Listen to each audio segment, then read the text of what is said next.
안녕하세요, 소영입니다. 지금이 가장 애매한 타임이죠. S11 2개월가량 남았는데 기다려 말어. 아니면 그냥 확 노트 10으로 바꿔? 아이폰 11 프로도 괜찮다던데. 요즘에 갤럭시 S11 기다리고 계시는 분들 많으시죠? 갤럭시 S11으로 굳이 바꾸진 않더라도 워낙 소문으로 괴물 스펙으로 나온다는 얘기가 많아서 유독 더 궁금해 하실 거예요. 그런 분들은 모두 주목! 이번 12월 12일에 베트남에서 갤럭시 A 2020 시리즈 중에서 첫 모델인 갤럭시 A51이 공개됐습니다. 제가 갑자기 A51에 대해서 얘기하는 이유는 바로 A51 디자인이 S11에 대한 힌트, 실사 버전이거든요.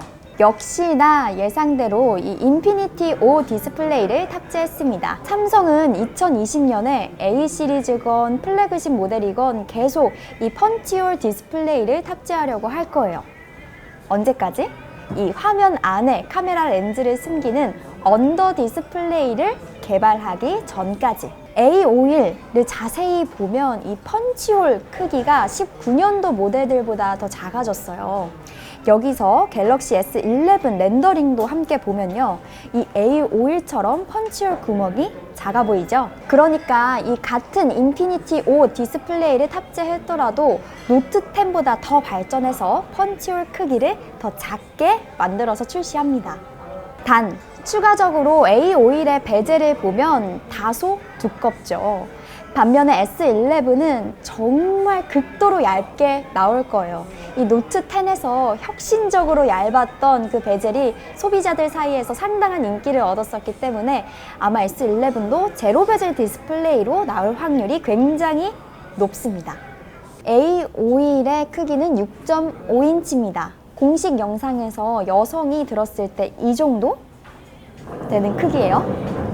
이 S11 시리즈 중에서는 이 세 가지 모델 중에서 S11e가 A51과 거의 비슷한데 여기서 약간 조금 더 작아진 모델이라고 생각하시면 됩니다. 이번에 A51의 혁신은 뒷면에 담겼죠. 갤럭시에서 최초로 L자형 카메라 모듈이 탑재됐습니다. 와, 정말 말도 많고 욕도 많던 이 인덕션 디자인이 나오긴 했네요.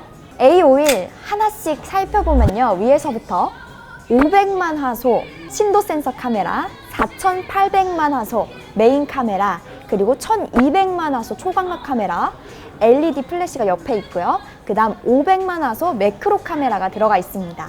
참고로 이 매크로 카메라는 망원 렌즈처럼 대상을 확대해서 찍을 수 있는 건데 망원 렌즈보다 초점 거리가 더 짧은 게 특징이에요.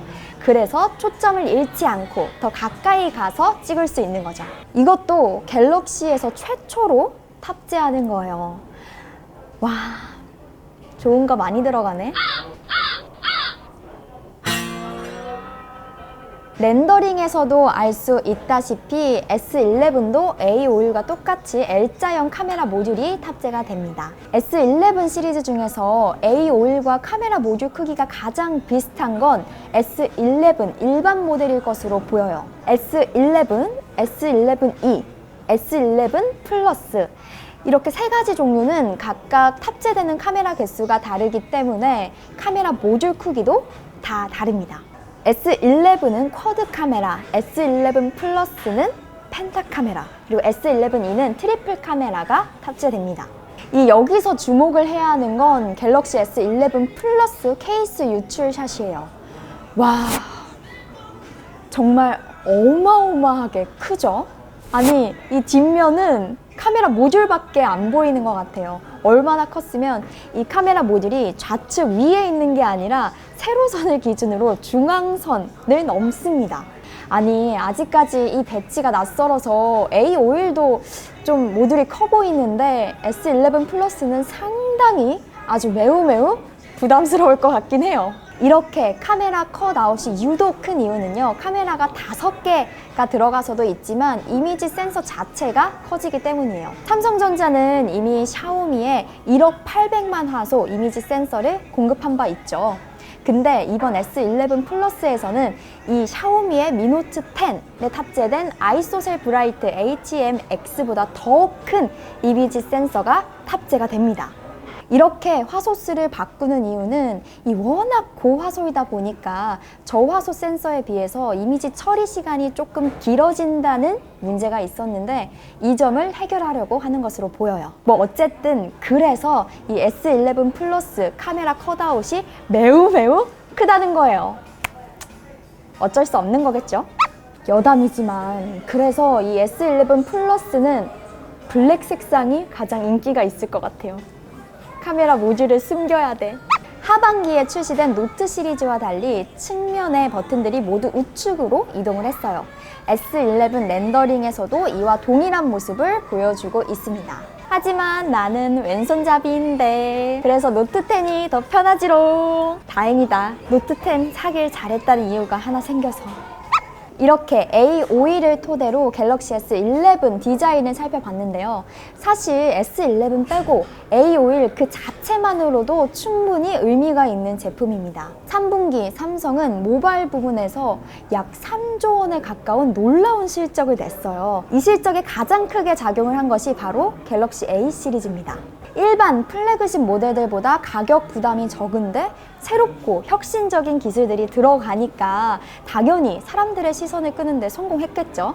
특히 글로벌 시장에서요. 게다가 삼성 입장에서는 이 플래그십 모델에 바로 적용을 하기에는 약간 위험 요소가 있는 새로운 기술들을 넣어보고 사람들의 반응을 살피는 용도로도 사용이 되고요. 자, 봐보세요. 2018년에 출시한 갤럭시 A7에서는 이 갤럭시 최초로 트리플 카메라가 탑재가 됐어요. 후에 19년도 플래그십 모델이었던 S10 시리즈에 바로 적용이 됐죠. 18년도에 나온 갤럭시 A9에서는 세계 최초로 쿼드 카메라가 탑재가 됐습니다. 이는 19년도 S10 5G가 발자취를 그대로 따라갔죠.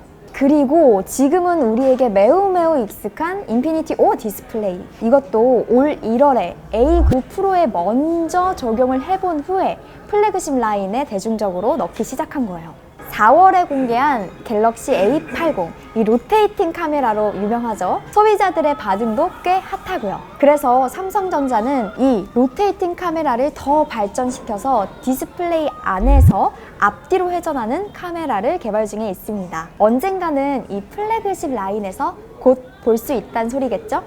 마지막으로 오늘 우리가 살펴본 갤럭시 A51. 갤럭시에서 최초로 이 L자형 카메라 모듈이 탑재가 됐죠. 우리가 기다리던 이 갤럭시 S11에도 그대로 탑재가 됩니다. 자, 아셨죠? 그러니까 A 시리즈가 딱 하나 나왔다라는 것은 새로운 기술이 하나 더 도입됐다라고 생각하셔도 될 것 같습니다. 그래서 제가 오늘 이렇게 A51을 토대로 S11 디자인을 살펴볼 수 있었던 거고요. 근데요, 이 A51 정말 좋죠. 카메라도 훌륭하고요. 이래 좋은데 국내에서는 왜 출시를 안 해요? 팀 캐리어도 좋으니까 우리 한국에서도 더 많은 선택지를 가질 수 있도록 해주세요. 저는 그럼 다음 영상에서 또 인사드리도록 하겠습니다. 다음 영상에서 봬요. 안녕!